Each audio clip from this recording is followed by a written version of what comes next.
சஷ்டி கவசத்தை ஒரு நாளைக்கு 36 முறை படிக்கிறதுக்கு நேரம் இருக்காதுன்னு தான் அதுலயே சூட்சுமமாக ரகசியமாக ஒரு விஷயம் சொல்லப்பட்டிருக்கு. முருகனுடைய அருளால் நான் தெரிஞ்சுக்கிட்டேன், அதை நான் உங்களுக்கு சொல்றேன். ரவண பவச ரரரரரரரா ரிவன பவச ரிரிரிரிரிரி, இதுக்கெல்லாம் என்ன அர்த்தம் நான் தேடி தேடி தேடி முருகன் அருளால் தெரிஞ்சுக்கிட்டேன். சரவண பவ முருகனுக்கான மந்திரம், இத 6 முறை சொல்லணும்.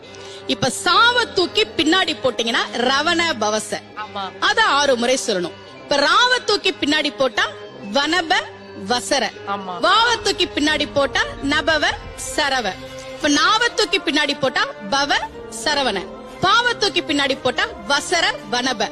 ஒன்னொன்னையும் 6 முறை சொன்னா 6 × 6 36 வரும். இப்படி சொன்னால் 5 நிமிஷத்துல சொல்லிடலாம். கந்த சஷ்டி கவசத்தை 36 முறை சொன்ன பலன் கிடைக்கும்.